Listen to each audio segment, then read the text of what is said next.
नमस्कार दोस्तों, AP study में आपका स्वागत है।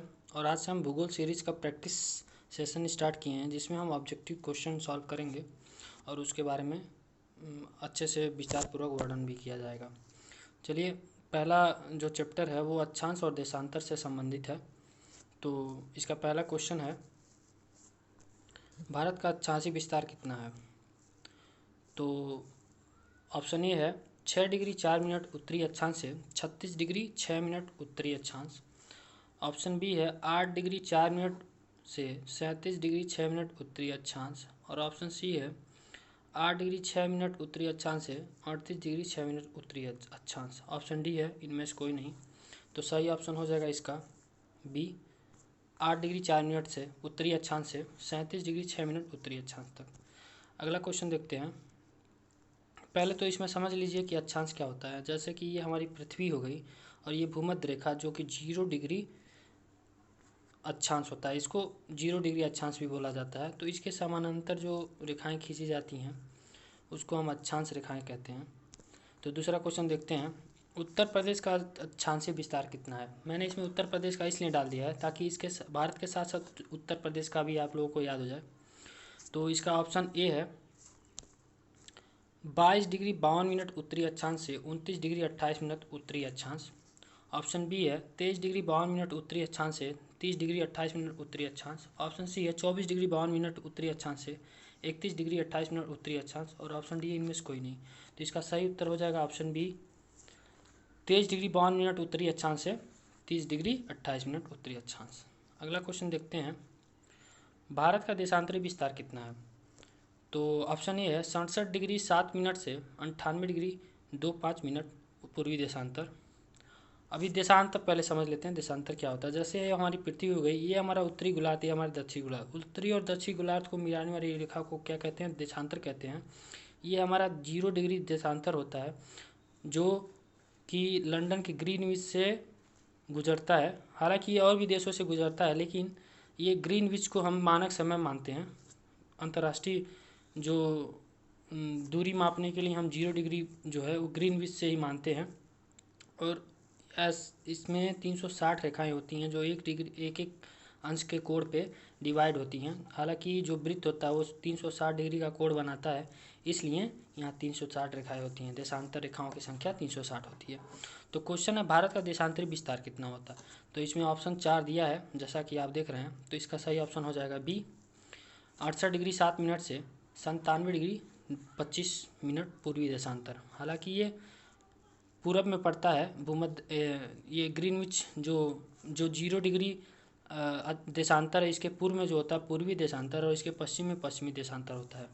और इसी प्रकार जो ये भूमध्य रेखा होता है, इसके दक्षिण में दक्षिणी गोलार्ध और उत्तर में उत्तरी गोलार्ध होता है। इसको विषुवत रेखा भी बोलते हैं। आगे देखते हैं अगला क्वेश्चन, उत्तर प्रदेश का देशांतरी विस्तार कितना है? तो ऑप्शन ए दिया 77 डिग्री 3 मिनट से 84 डिग्री 39 मिनट पूर्वी देशांतर। ऑप्शन बी है 77 डिग्री 3 मिनट से 84 डिग्री 39 मिनट पश्चिमी देशांतर। और ऑप्शन सी है 78 डिग्री 3 मिनट से 83 डिग्री 39 मिनट पूर्वी देशांतर। ऑप्शन डी इनमें से कोई नहीं। तो इसका सही ऑप्शन हो जाएगा ऑप्शन ए, 77 डिग्री 3 मिनट से 84 डिग्री 39 मिनट पूर्वी देशांतर। अगला क्वेश्चन देखते हैं, भूमध्य रेखा से उत्तर या दक्षिण में दिए गए स्थानों की कोणीय दूरी क्या कहलाती है? अभी मैंने आपको बताया कि ये भूमध्य रेखा है, तो इसके उत्तर में और इसके दक्षिण में जो ये रेखाएं ये क्या कहलाती हैं? तो ये कहलाती हैं अक्षांश रेखाएं। जैसा कि इसमें ऑप्शन सी है अक्षांश रेखाएं। ऑप्शन डी भी देख सकते हैं। अगला क्वेश्चन देखते हैं, बृहद वृत्त किसे कहते हैं? जैसा कि ये हमारी पृथ्वी है और यहाँ पे जो ये 0 डिग्री अक्षांश रेखाएं हैं, जो भी अक्षांश रेखाएं हैं, ये एक प्रकार का वृत्त बनाती हैं। तो यहाँ जो ये बीच की रेखा होती है भूमध्य रेखा, ये सबसे बड़ी होती है, तो इसलिए भूमध्य रेखा को बृहद वृत्त भी कहा जाता है। अगला क्वेश्चन देखते हैं, सातवां, अक्षांश रेखा की कुल संख्या कितनी होती है?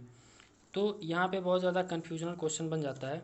जब आप यूपी ट्रिपल एस सी या यूपी पीसीएस का पेपर देखेंगे तो उसमें आपको ऑप्शन सी मिलेगा 179 जो होती है, क्योंकि इसमें ये ध्रुवों का जो दोनों होता है पॉइंट के रूप में होता है, इसको रेखा नहीं गिनता है, इसलिए गिना जाता है। तो रेखा नहीं गिना जाता इसको, तो इसलिए ऑप्शन सी बताता है। अगर ऑप्शन सी ना दिया हो तो ऑप्शन बी मारेंगे 181।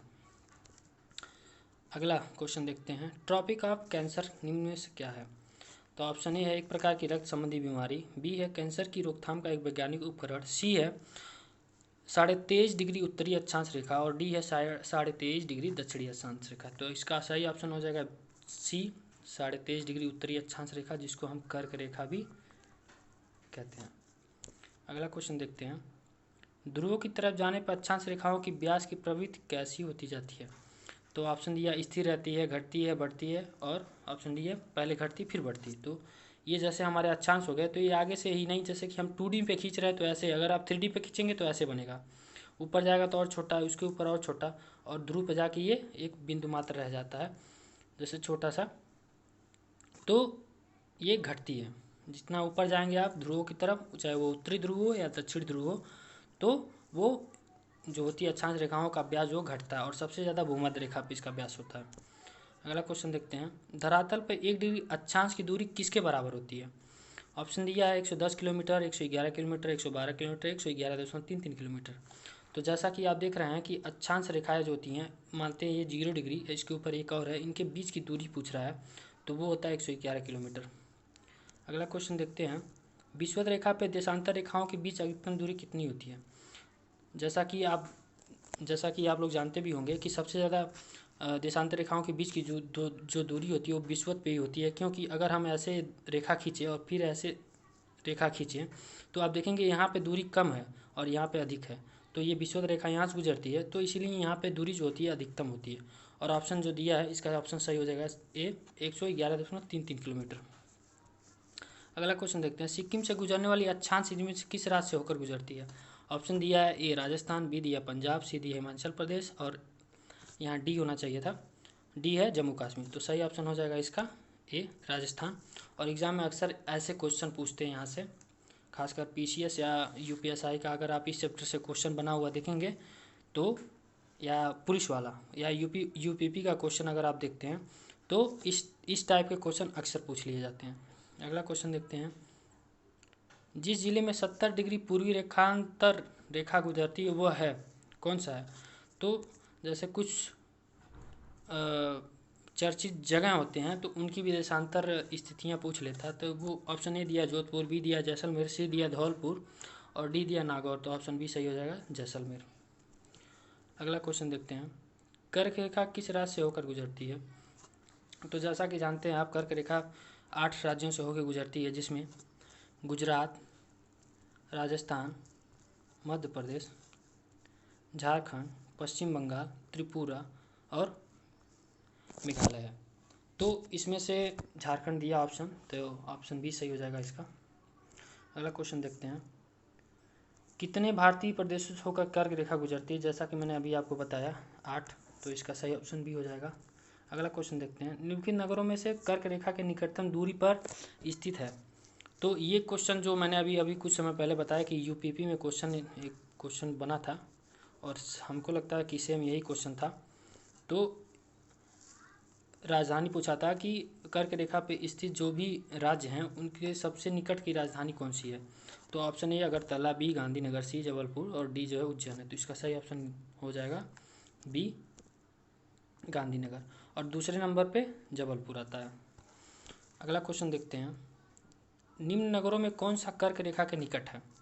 तो ऑप्शन ए है दिल्ली, बी है कोलकाता, सी है जोधपुर, और डी है नागपुर। तो इसका सही ऑप्शन हो जाएगा बी कोलकाता।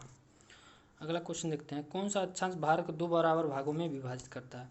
तो ऑप्शन ए है 23.5 डिग्री दक्षिणी अक्षांश, 23.5 डिग्री उत्तरी अक्षांश, 0 डिग्री अक्षांश, या 33.5 डिग्री उत्तरी अक्षांश। तो सही ऑप्शन हो जाएगा इसका 23.5 डिग्री उत्तरी अक्षांश, जिसको हम कर्क रेखा भी कहते हैं, इसको ट्रॉपिक ऑफ कैंसर भी बोलते हैं, और ये भारत को 2 भागों में विभाजित करती है, लगभग 2 भागों में। अक्षांश भूपृष्ठ पे भूमध्य रेखा के उत्तर या दक्षिण में एक बिंदु की कोणीय दूरी है जो मापी जाती है। तो ये अक्सर जो है ऑप्शन जो दिया इसमें, ए जो दिया पृथ्वी के केंद्र से, बी दिया भूमध्य रेखा से, सी दिया ध्रुवों से, डी दिया इनमें से कोई नहीं, तो ऑप्शन बी होगा, भूमध्य रेखा से एक कोणीय दूरी नापी जाती है, ना कि ध्रुवों से। अगला क्वेश्चन देखें, दोनों ध्रुवों को जोड़ने वाली वह काल्पनिक रेखा जो भूमध्य रेखा को समकोण पर प्रतिच्छेदित करती है क्या कहलाती है। मैंने अभी कुछ समय पहले बताया, तो इसमें ऑप्शन दिया हुआ ए मध्यायन कहलाती है, बी दिया देशांतर, सी दिया अक्षांश, और डी दिया इनमें से कोई नहीं। तो सही ऑप्शन हो जाएगा बी, देशांतर कहलाती हैं। जैसा कि मैंने अभी बताया, ये हो गया हमारा भूमध्य रेखा, ये हमारी पृथ्वी, और ये हो ध्रुव। ध्रुव को मिलाने वाली जो रेखा है भूमध्य रेखा को प्रतिच्छेदित करती है, तो ये हमारी देशांतर रेखाएं होती हैं। अगला क्वेश्चन देखते हैं। दो देशांतर रेखाओं के बीच की दूरी किस नाम से जानी जाती है? पहला बेल्ट, दूसरा बी जो है गोरे, सी जो है काले, डी जो है समय पेटी। तो इसका सही ऑप्शन हो जाएगा बी, गोरे के नाम से जानी जाती है। अगला क्वेश्चन देखते हैं। दो देशांतर रेखाओं के बीच कितना समय अंतराल होता है? तो ऑप्शन दिया ए 4 मिनट, बी दिया 1 मिनट, सी दिया 15 मिनट और डी दिया 12 मिनट। तो सही ऑप्शन हो जाएगा इसका बी, ए 4 मिनट। जैसा कि अब ये कैसे बांटा जाता है, तो आप लोगों ने देखा होगा कि जो देशांतर रेखाओं की संख्या होती है 360 और ऐसे ऐसे करके होती हैं। अगर हम कहें कि 360 देशांतर रेखाएं होती हैं और ये अंतर्राष्ट्रीय जो मानक रेखा जो होती है वो 180 डिग्री पूर्वी देशांतर और 180 डिग्री पश्चिमी देशांतर, तो इसमें 360 हो गया। और आप जानते हैं कि इसको 24 भागों में डिवाइड किया गया है, तो 24 घंटे में लगभग होता है 1440 मिनट, और 1440 मिनट में जब 360 से भाग देंगे तो एक अंश का वैल्यू जो है वो 4 मिनट के बराबर आ जाएगा। अगला क्वेश्चन देखते हैं। वो अक्षांश जिस पर दिन रात सदैव बराबर रहते हैं? तो ऑप्शन ए है भूमध्य रेखा, ऑप्शन बी है कर्क रेखा, सी है मकर रेखा और डी है इनमें से कोई नहीं। तो इसका सही ऑप्शन हो जाएगा ए, भूमध्य रेखा पे, डी। अगला क्वेश्चन देखते हैं। देशांतर रेखाओं की कुल संख्या कितनी है?